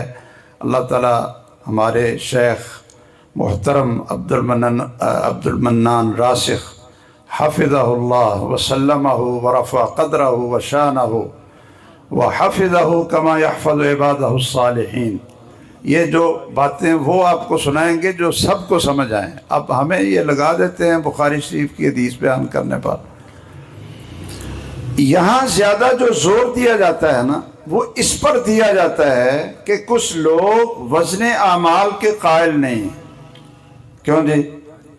اچھا ویسے آپ یہ بتائیں کہ جتنے یہاں بیٹھے ہیں کوئی بندہ ایسا ہے جو کہتا ہے کہ اللہ ذو الجلال نہ ترازو قائم کریں گے میزان اور نہ ہی ہمارے اعمال کا وزن کر سکتے ہیں؟ اللہ کو یہ طاقت ہی نہیں ہے کہ ہمارے اعمال کا وزن کر سکے. یہ کسی کا عقیدہ ہے؟ اس لیے میں کئی درسوں میں کہتا ہوں سب سے پوچھ کر کے بھائی پھر اس کے اوپر ہمیں آدھا گھنٹہ لگانے کی کہ معتزلہ نے یہ کہا ہے، اور پھر ہم آگے سے دلائل دیتے ہیں اور ان کا رد کرتے رہتے ہیں، اور جو بیٹھے ہوئے ہیں ان میں سے کوئی ایک بھی ویسا نہیں ہوتا۔ کیوں جی؟ ایسے ہی ہے نا۔ لیکن چلیے، اگر طلبہ یا علماء موجود ہیں تو میں صرف 4 قاعدے آپ کو بتا دیتا ہوں، 4 اصول ہیں، اور یہ اصول جتنے بھی گمراہ فرقے ہیں ان کی گمراہی کا سبب بنے۔ اور امام ابن قیم رحمہ اللہ نے الصواعق المرسلہ میں اور مختصر الصواعق المرسلہ میں، ان کا جو اختصار کرنے والے ہیں، ان 4 کو ذکر کر کے تو فرمایا کہ یہ 4 چیزیں طاغوت ہیں۔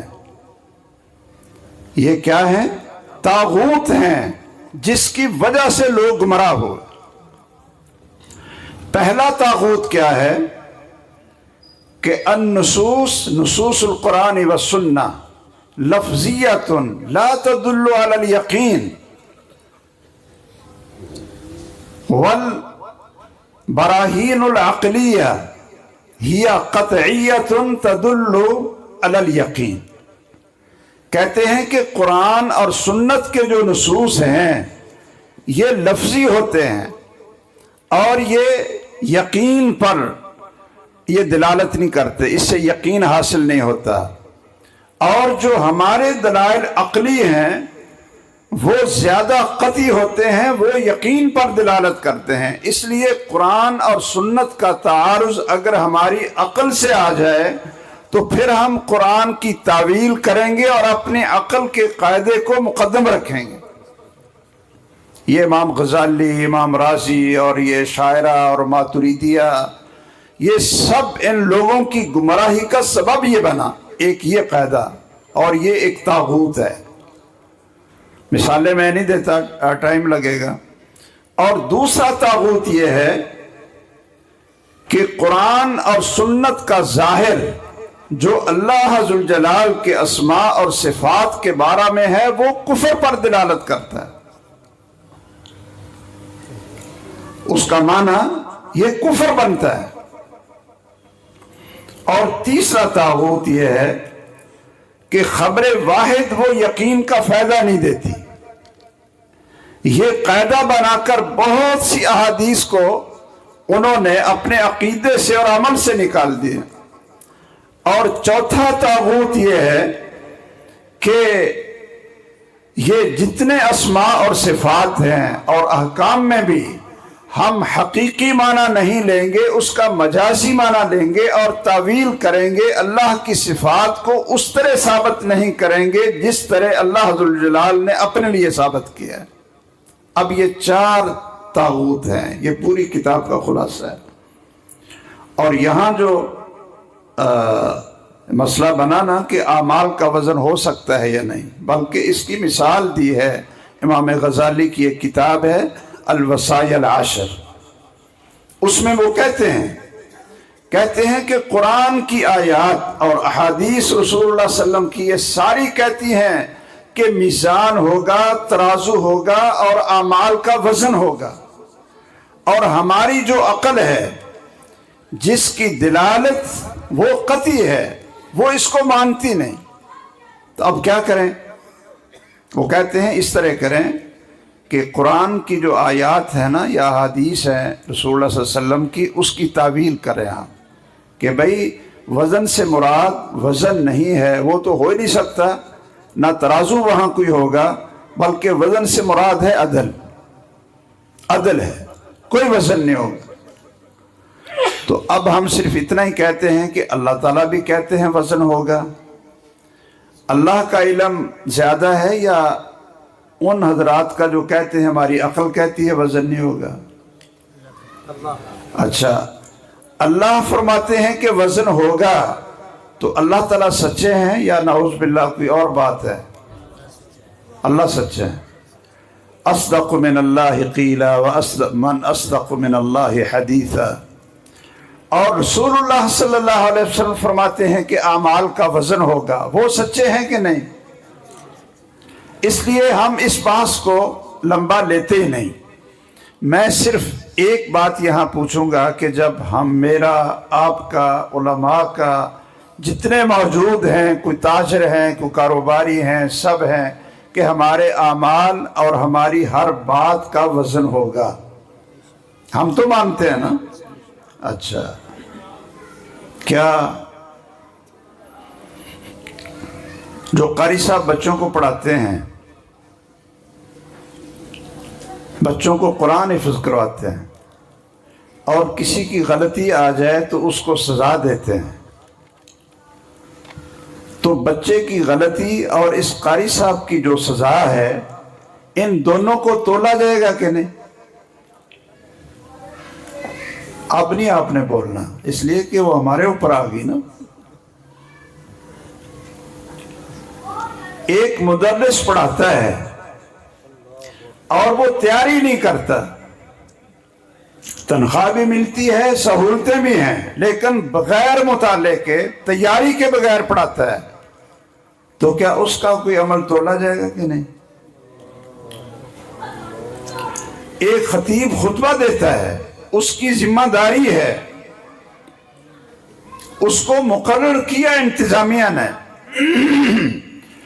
اور وہ بغیر تیاری کے ادھر ادھر کی سنا کر وقت پورا کرتا ہے، اور کما حق کو ہو قرآن اور سنت کے نصوص یاد کر کے لوگوں کی رہنمائی نہیں کرتا، اس کو تولا جائے گا کہ نہیں؟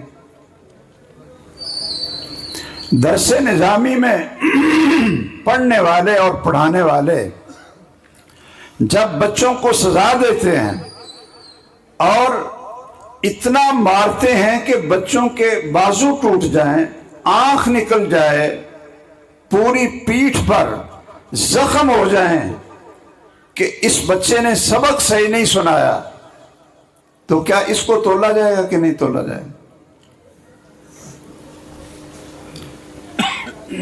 اور جو بھی تاجر ہیں، جو ہم بولتے ہیں کسی کے بارے میں، یہ ہمارا بول، تو اس کو تو امام بخاری نے الگ ذکر کر دیا کہ بھئی تم بولتے ہو کہ اپنے طلبہ کے ساتھ کون سی زبان بولتے ہو؟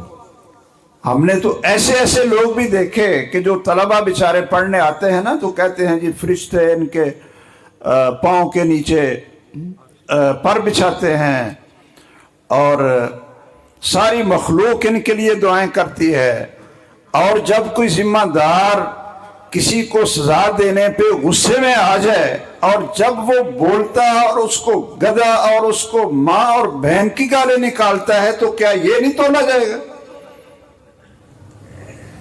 میں ابھی پچھلے دنوں کراچی گیا، ایک ساتھی مجھے لینے کے لیے آیا ایئرپورٹ سے، تو میں نے کہا آپ ماشاءاللہ کیا کرتے ہیں؟ کہتے ہیں جی میں نے حفظ کیا، اب میں اپنے بچوں کو گھر میں حفظ کرا رہا ہوں۔ تو میں نے کہا آپ بچوں کو مدرسے میں ڈال لیں۔ کہتے ہیں جی میں جس مدرسے میں حفظ کیا تھا نا، تو وہاں استاد جب کسی بچے کا سبق یاد نہیں تھا تو وہ 4 لڑکوں کو دونوں ٹانگیں اور دونوں بازو پکڑا کر الٹا کروا کر اس کو اتنا مارتا تھا کہ وہ چیخے مارتا تھا، اور اس کی پیٹھ وہ لہو سے تر ہو جاتی تھی۔ تو میں نے سوچا کہ میں اپنے بیٹے اور بیٹیوں کو گھر میں ہی قرآن حفظ کرواتا ہوں، کسی مدرسے میں نہیں ڈالتا۔ تو کیا اس کا وزن نہیں ہوگا؟ ہمارے مدارس کا اپنا جو نظام ہے انتظامیہ کا، کہ جو اساتذہ سے وقت بھی لیتے ہیں، اساتذہ محنت بھی کرتے ہیں، ٹائم بھی لگاتے ہیں، سارا کچھ کرتے ہیں، اور بعض قراء ایسے ہیں ہمارے فیصل آباد میں کہ ان کو 40 سال ہو گئے ایک ہی مسجد میں نماز پڑھاتے اور خدمت کرتے، اور ابھی تک اس کی تنخواہ 20,000 ہے۔ تو کیا ان لوگوں کے اعمال کا وزن ہوگا کہ نہیں ہوگا بھائی؟ یعنی ہمیں تو یقین ہے نا۔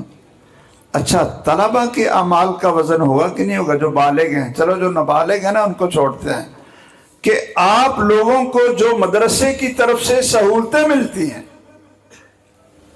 ہر چیز فری اور پوری خدمت، کھانا بھی اور ماشاءاللہ کئی لباس بھی دیتے ہیں اور اے سی لگے ہوئے ہیں اور علاج بھی ہے اور بھی ہر قسم کی ضرورت پوری ہوتی ہے، اور پھر بھی پڑھنے میں، مطالعہ کرنے میں، محنت میں چور ہوں تو کیا ان کے اعمال کا وزن نہیں ہوگا؟ ہاں ہوگا؟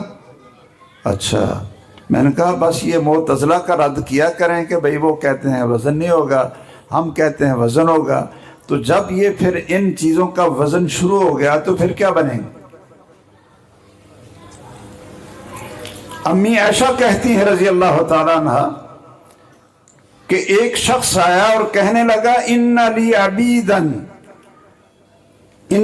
عبیدن یاسوننی ویخونوننی ویکذبوننی وانا اضربهم واشتمهم، کہ میرے کچھ غلام ہیں، نوکر ہیں، غلام، اس دور میں غلامی یہ رواج تھا غلامی کا، میرے کچھ غلام ہیں، وہ کیا کرتے ہیں؟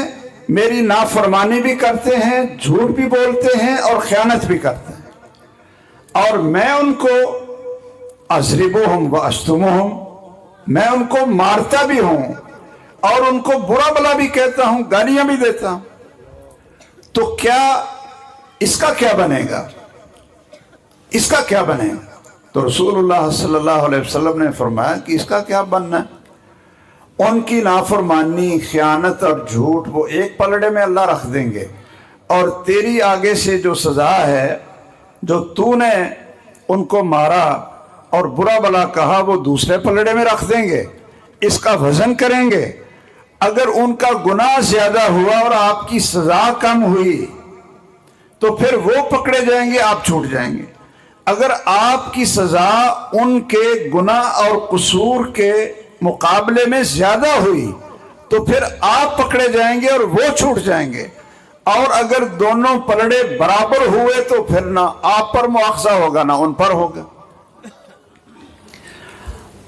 فجعل یبکی ویہتف، اب وہ چیخے مار کر رونے لگا۔ پتہ کیوں؟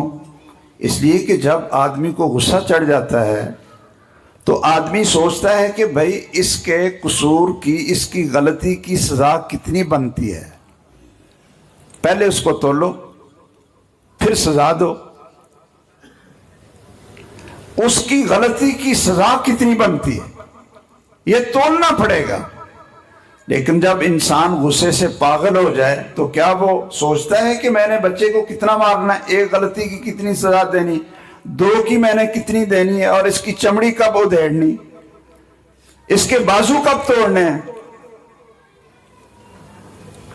میرے پیچھے ایک بچہ جمعہ پڑھتا تھا، تو جمعے کے بعد اس نے اپنی کمر سے کپڑا اٹھا کر دکھایا تو اس کا پورا، اس کی کمر وہ زخموں سے چور تھی، زخم تھے، خون رس رہا تھا۔ میں نے کہا کیا بات ہے، یہ سب کو آپ دکھا رہے ہو، سارے پریشان ہو رہے ہیں، کپڑا نیچے کرو۔ کہتے ہیں جی یہ قاری صاحب نے مارا ہے مجھے۔ تو میں نے اس مدرسے کے مدیر کو فون کیا، میں نے کہا کہ آپ اتنا سخت بچوں کو سزا دیتے ہیں؟ تو کہتے ہیں جی وہ اصل میں جو ہمارے قاری صاحب ہیں نا، ان کا بی پی ہائی ہو جاتا ہے، جب غصے میں آتے ہیں تو پھر ان کو سمجھ نہیں آتی تو وہ نا پھر وہ مارتے ہیں۔ تو میں نے کہا اس کو پھر ہسپتال میں داخل کرو۔ اس قصاب کو آپ نے ان بچوں کی جان لینے کے لیے کیوں رکھا ہوا ہے؟ میں نے کہا اگر آپ کا بچہ ہوتا اور اس کو یہ سزا ملتی تو پھر آپ یہ بہانہ بناتے کہ یہ جی ہمارے قاری صاحب کا بی پی ہائی ہو جاتا ہے، اس کو پتہ نہیں رہتا کہ میں کیا کر رہا ہوں، اس پاگل کو گھر بھیجو۔ یہ صحابہ کا اصل میں ایمان تھا، جن کو پتا تھا کہ ہماری ہر بات کو تولا جائے گا۔ رسول اللہ صلی اللہ علیہ وسلم کی ایک اہلیہ محترمہ ہماری امی جان نے دوسری ہماری امی جان کے بارے میں کہہ دیا کہ یہ کیا ہے، آپ بڑی اس سے محبت کرتے ہیں، اور یہ ہاتھوں سے اشارہ کر کے یہ کہا کہ یہ ٹھگنی سی تو ہے، اس کا قد ہی چھوٹا سا ہے۔ ٹھگنی سی تو ہے، آپ کو بڑی محبت ہے، صرف اتنے الفاظ کہے۔ تو رسول اللہ صلی اللہ علیہ وسلم نے کیا فرمایا؟ آپ نے فرمایا کہ اگر تیرے ان کلمات کو اگر سمندر میں بھی ڈال دیا جائے تو ان کا زہر اتنا ہے کہ سارا سمندر کڑوا ہو جائے۔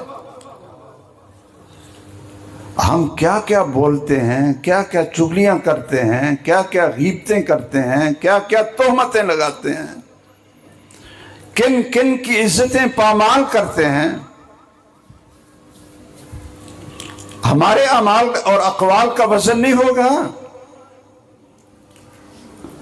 وہ شخص رونے لگ گیا کہ جی جب غصہ آئے تو میں کیسے تولا کروں کہ انہوں نے اتنی غلطی کی ہے تو اب میں اتنی سزا دے سکتا ہوں، کیسے تولا کروں گا؟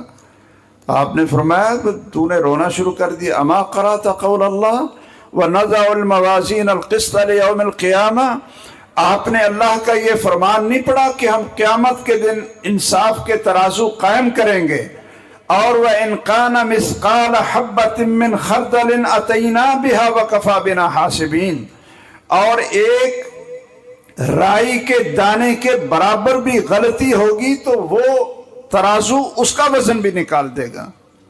یہ ذرہ ہوتا ہے نا، ذرہ، اس کا کتنا وزن ہوتا ہے؟ جو آپ کسی کھڑکی سے دھوپ اندر آ رہی ہو تو وہ ذرات نہیں اٹھتے ہیں، ویسے نظر نہیں آتے ذرات، ان کا وزن کتنا ہوتا ہے؟ لیکن جو اللہ عز وجل ترازو قائم کریں گے وہ اس کا وزن بھی نکال دیں گے۔ فَمَنْ يَعْمَلْ مِثْقَالَ ذَرَّةٍ خَيْرًا يَرَهُ وَمَنْ يَعْمَلْ مِثْقَالَ ذَرَّةٍ شَرًّا يَرَهُ۔ تو ہم وزن اعمال کا عقیدہ رکھنے والے تو پھر اپنے اعمال کو دیکھیں نا، اس میں ہم علماء ہوں، مدرسین ہوں، طلباء ہوں، اس میں مدارس کی انتظامیہ ہو، اس میں مسجد کی انتظامیہ ہو۔ ایک مسجد میں میرا درس رکھا تو میں نے ان سے پوچھا کہ آپ کے خادم کی تنخواہ کتنی ہے؟ وہ میں حدیث بیان کر رہا تھا، وَابْدَأْ بِمَنْ تَعُولُ، کہ بھائی جن کی کفالت کی ذمہ داری آپ کے سر ہے، آپ پہلے اس کی ضروریات پورا کریں اور بعد میں صدقہ کریں۔ اور وہ ایسے تھے لوگ کہ ماشاءاللہ صدقہ بڑا کرتے تھے پورے پاکستان میں۔ تو میں نے پوچھ لیا کہ آپ کے خادم کی تنخواہ کتنی ہے؟ کہتے ہیں آپ سب چھوڑو، کیا جی پوچھنا ہے؟ میں نے کہا نہیں بتائیں۔ کہتے ہیں بڑی شرم آتی ہے بتانے میں۔ میں نے کہا بے شرم ہو کر بتا دیں، بے شرم ہو کر بتا دیں۔ وہ جب میں نے اصرار کیا تو کہتے ہیں جی 6000 روپے۔ میں نے کہا واقعی بے شرم۔ لوگوں کو چندہ، اور اپنی مسجد میں جو قاری صاحب ہیں اور جو خادم ہیں یہ دیواریں بولتی ہیں۔ مسجد بنانے میں 4 کروڑ روپیہ لگا دیتے ہو، اور مدرسے کے کمرے بنانے میں کیا پیسے کہاں سے لے آتے ہو؟ کیا نہیں ملتے تو طلبہ کی سہولتوں کے لیے نہیں ملتے اور مدرسین کی ضروریات پورا کرنے کے لیے نہیں ملتے؟ آج کے دور میں بھی اگر مدرسین کی تنخواہ ہے تو کسی کی 20,000 ہے، کسی کی 25,000 ہے، زیادہ سے زیادہ 30,000 ہوگی۔ تو میرے بھائیوں یاد رکھو، اللہ تعالی ہمیں معاف فرمائے، یہ بڑا کام مشکل ہے۔ بس یہی دعا کرو کہ یا اللہ ہم سے حساب نہ لے، ہمیں ان لوگوں میں شامل کر لے کہ جن کو تو جنت میں بغیر حساب اور عذاب کے داخل کرے گا۔ اللہم حاسبنا حسابا یسیرا۔ آپ نے اس شخص سے کہا کہ تو اب روتا ہے، چیخیں مارتا ہے، کیا تو نے قرآن نہیں پڑھا؟ تو پھر اس نے کہا اے اللہ کے رسول صلی اللہ علیہ وسلم، گواہ رہنا کہ میں نے ان سب کو اللہ کی رضا کے لیے آزاد کر دیا ہے، اتنا باریک حساب میں نہیں دے سکتا۔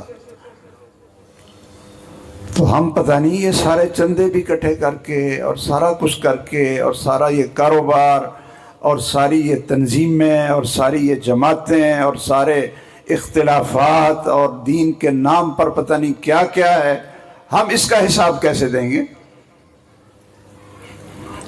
آخر میں امام صاحب صحیح بخاری کی حدیث لائے ہیں، سیدنا ابو ہریرہ اس کے راوی ہیں، بہت سے ان کے فضائل ہیں، بہت ساری باتیں ہیں، لیکن میں حدیث کا ترجمہ، ایک بزرگوں نے کہا تھا کہ جس نے حدیث پڑھی ہے وہ ترجمہ بھی کرے، تو چلو ترجمہ میں سنا دیتا ہوں کہ رسول اللہ صلی اللہ علیہ وسلم نے فرمایا کلمتان حبیبتان الی الرحمن، دو کلمے اللہ کو بہت محبوب ہیں، بڑے پیارے ہیں۔ تو اللہ تعالیٰ پیار کرتا ہے کہ نہیں بھائی؟ محبت کرتا ہے؟ تو اللہ کی صفت محبت یہ ہے۔ چلو میں آپ کو یہ بتاتا ہوں کہ اہل حدیث کے علاوہ جو پڑھے لکھے ہیں نا، ویسے عامی لوگ تو شیخ صاحب یہی کہیں گے کہ اللہ محبت کرتا ہے، تو یہ پھر کیا کریں کہ وہ جو اشاعرہ ماتریدیہ وہ سارے کے سارے سوائل حدیث کے وہ کہتے ہیں کہ اللہ محبت تو کمزوری ہے، کر ہی نہیں سکتا، نہ غصہ کر سکتا ہے، غضب بھی نہیں، اس میں تو خون کھولتا ہے تو اللہ کا خون کھولتا ہے، لیس کمثلہ شیء۔ کلمتان حبیبتان الی الرحمن، کہ اللہ کو یہ کلمے محبوب ہیں، کیا معنی کہ اللہ ان سے محبت کرتا ہے، تو محبت اللہ کی صفت ہے، آپ تو سارے مانتے ہیں نا، کوئی اس کا منکر ہے جو کہے کہ محبت یہ کمزوری ہے، یہ اللہ کر ہی نہیں سکتا؟ تو قرآن میں ہے یحبہم ویحبونہ، قل ان کنتم تحبون اللہ فاتبعونی یحببکم اللہ، دونوں طرف سے محبت ہے، کیوں جی؟ دونوں طرف سے محبت ہے، اور محبت ہوتی بھی وہی ہے جو دونوں طرف سے محبت ہے۔ یہ امام ابن کثیر نے لکھا ہے نا اس آیت کی تفسیر میں، وہ کہتے ہیں لیس الکمال ان تحب انما الکمال ان تحب، کمال یہ نہیں ہے کہ آپ دعویٰ کرتے پھریں جی مجھے اللہ سے بڑی محبت ہے، اللہ کے رسول صلی اللہ علیہ وسلم سے بڑی محبت ہے، علماء سے بڑی محبت ہے، آپ دعویٰ کرتے پھریں، بلکہ کمال یہ ہے کہ اللہ ذوالجلال آپ سے محبت کرے اور اللہ کے رسول صلی اللہ علیہ وسلم آپ کو اپنا محبوب بنا لیں۔ لیس الکمال ان تحب انما الکمال ان تحب، کیسے کئی ایسے لوگ بھی ہیں جو اللہ کے ساتھ محبت کا دعویٰ کرتے ہیں اور کام وہ کرتے ہیں جو کام کرنے کی وجہ سے اللہ کی لعنت اور پھٹکار آئے۔ اب یہ کہتا ہے کہ مجھے بڑی محبت ہے، اور اللہ ذوالجلال فرماتے ہیں کہ جو یہ کرے گا اس پر میری لعنت ہے، اللہ کے رسول فرماتے ہیں صلی اللہ علیہ وسلم میری بھی لعنت ہے اس کے اوپر۔ یہ بڑا خوبصورت جملہ ہے۔ تو صفت محبت یہ اللہ کے لیے ہے، اور جیسے اس کی شان کے لائق ہے، جیسے اس کی ذات بے مثال ہے، اسی طرح اس کی صفات بھی بے مثال ہیں۔ لیس کمثلہ شیء، حبیبتان الی الرحمن، الرحمن تو رحمت اللہ کی صفت ہے یا نہیں؟ یہ سارے مانتے ہیں الحمدللہ، جتنے ان پڑھ ہیں وہ سارے مانتے ہیں، یہ فطرت ہے۔ اور جو پڑھے لکھے ہیں وہ کہتے ہیں نا، یہ جو آپ پڑھتے ہیں نا اپنے نصاب میں تفسیر جلالین، اس میں لکھا ہے الرحمن الرحیم کی تفسیر میں، وہ کہتے ہیں اللہ کی صفت رحمت نہیں۔ کیوں؟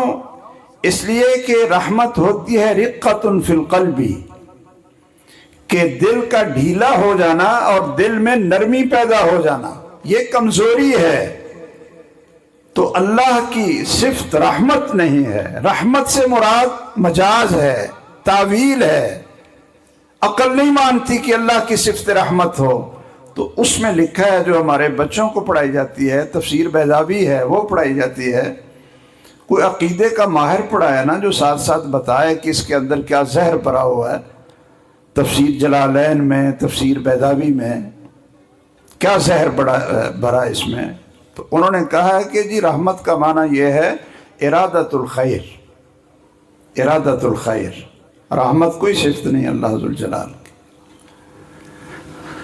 حبیبتان الی الرحمن خفیفتان علی اللسان، زبان پر ہلکے ہیں، ثقیلتان فی المیزان، یہ ہے وہ ترجمۃ الباب کہ بندے کا کلام ہلکا بھاری یہ مخلوق ہے، اور اللہ کے کلام کو تولنا ہلکا اور بھاری ہونا یہ اللہ کے کلام کی صفت نہیں ہے۔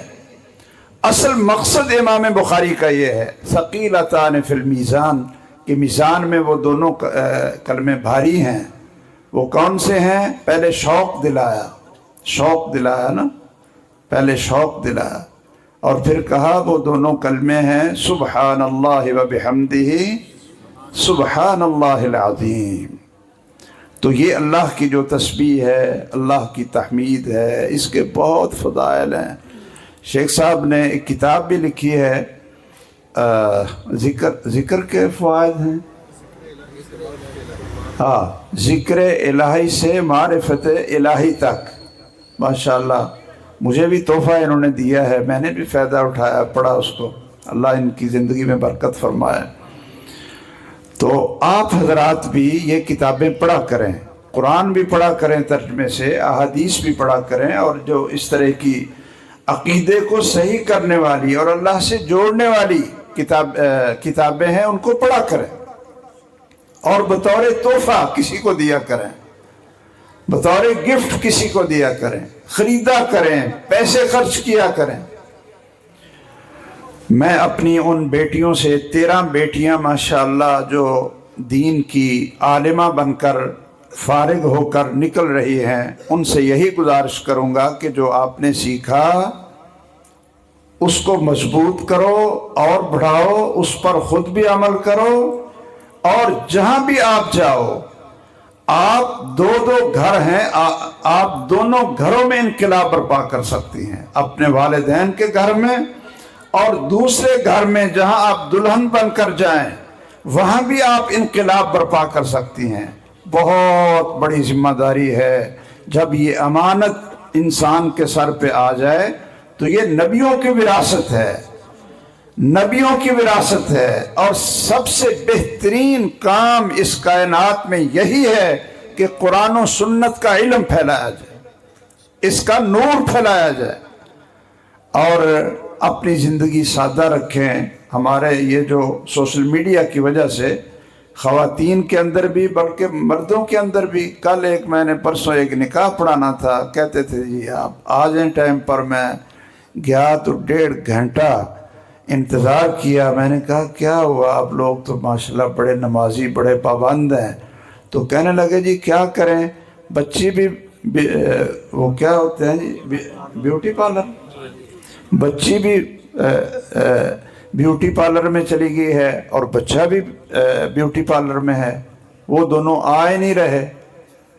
تو میں نے کہا پتہ نہیں، بس اب اللہ ہی رحم کرے ہمارے اس کہ بچوں کو کیا ضرورت ہے بھائی۔ پہلے تو وہ مسجد سے نہاتے تھے، جب ہمارے دور تھا مسجد سے نہاتے تھے اور کرتے چلو بھائی۔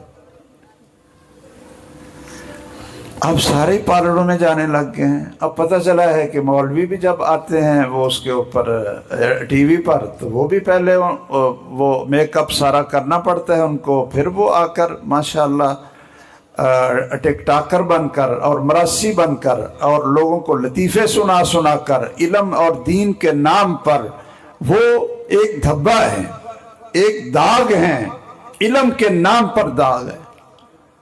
اللہ ذوالجلال آپ سب کی ہماری حفاظت فرمائے۔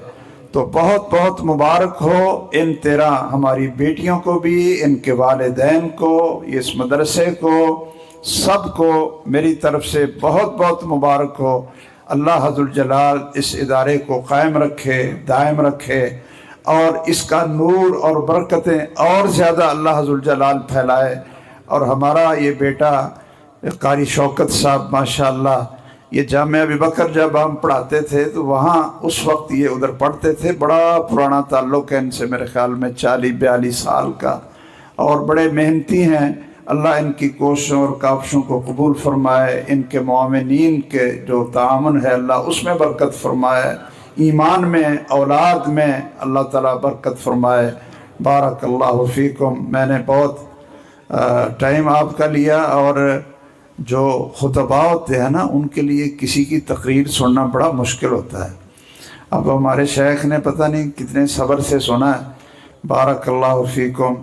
اللہ تعالیٰ سب بیماروں کو شفا دے، جو ضرورت مند آئے ہیں ان کے لیے انشاءاللہ یہ ان کا نام ہی وہ رکھا ہوا ہے شیخ الوظائف. ہاں یہ دعائیں بھی انشاءاللہ آپ کے لیے آخر میں کریں گے. تو میں تو آج سارا دن پھر کر تھک گیا ہوں. بارک اللہ فیکم. سبحانک اللہم و بحمدک اشہد ان لا الہ الا انت استغفرک و اتوب الیک.